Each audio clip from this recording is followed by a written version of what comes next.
Hello mga mommies! Panibagong araw, panibagong ligpitin dito sa bahay namin. Ngayong araw nga ay walang pasok ang panganay ko kaya naman merong akong time para magligpit dito sa harap namin. Medyo masakit pa rin kasi sa mata at hindi talaga kaaya-aya lalo pat sa harapan ito ng bahay. Medyo maalikabok na nga itong screen at nakalimutan ko nga magsuot ng mask. Pero hindi naman namin ito matakpan dahil napaka-presko din talaga ng hangin pagkabukas yan dyan. Hindi ko nga masyadong naayos itong camera pero napakarami talagang tambak dito sa harap namin. Andito kasi lahat ng mga sapatos at pati na rin yung mga helmet at kung ano-ano pa ng gamit na andito sa harap. Napamilian ko na nga rin yung mga ibang sapatos dito na talagang sira na at hindi na rin talaga mapakinabangan kaya naman itatapon na lang din kaysa matambak pa dito. Bala ko ang gawing upuan itong kahoy para naman kapag may tumambay dito sa harap ay may mauupuan. Kinuha ko na nga rin yung ibang gamit na pwedeng maitago doon sa loob dahil sayang din naman yung space. Nilagay ko nga lang doon sa loob yung mga hindi naman masyadong nagagamit dahil wala pa namang baha ngayon yung mga bota nga nilagay ko doon at yung mga filter tsaka iba pang gamit na nandito. Hindi ko rin naman maitapon kung ano may mga andyan. Baka kasi hanapin sa akin nandyan lang.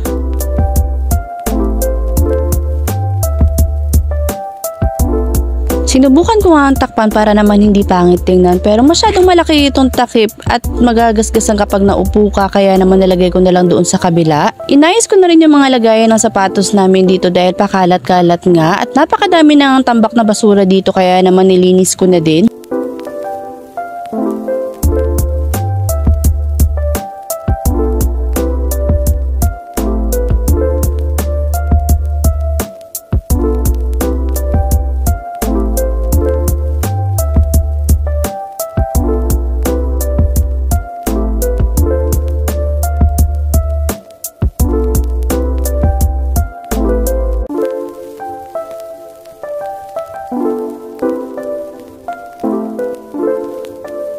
Malapit na nga sana ako matapos pero imbis na umayos ay parang mas lalong sumikip kaya ito na nga at aayusin ko ulit.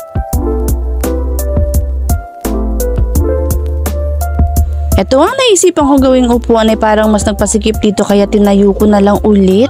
Hindi ko na rin tinanggal yung kung ano man nasa loob dahil hindi naman sila masyadong nagagamit kaya okay lang din naman kahit nandun lang sila sa loob. Tinanggal ko na rin pala muna yung kurtina dito dahil bala ko nga itong palitan.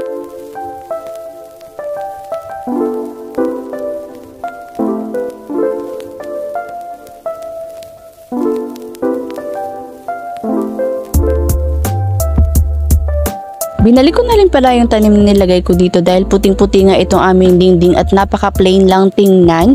Napili ko nga itong stake plant na ilagay dito dahil hindi nga ito masyadong alagain. Kahit hindi mo nga ito masyadong diligan na ay okay lang, hindi siya agad-agad namamatay. At dahil nga medyo nagpasikip yung unang ayos ko sa sapatosan ay ito inulit ko na naman. Nung matapos na nga ako dun sa kabilang side ay dito naman ako sa kabilang side. Wala naman na masyadong kalat dito, kailangan lang talaga tanggalin yung mga lupa-lupang nakadikit dyan sa sahig.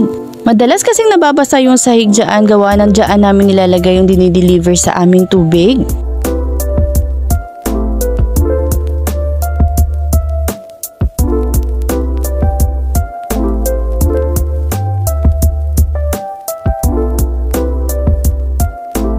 At ganun-ganun lang natapos na nga ako sa pag-aayos at paglilinis dito sa harap namin. Hindi na nga masakit sa mata at maliwalas na kapag tingnan mo pagpasok mo pa lang. At yun lang mga mare, maraming salamat sa panunood. At kung nasa YouTube ko kayo at gusto niyo ma-update sa bago nating video, mag-subscribe kayo sa Mommy Jelay. Yun lang!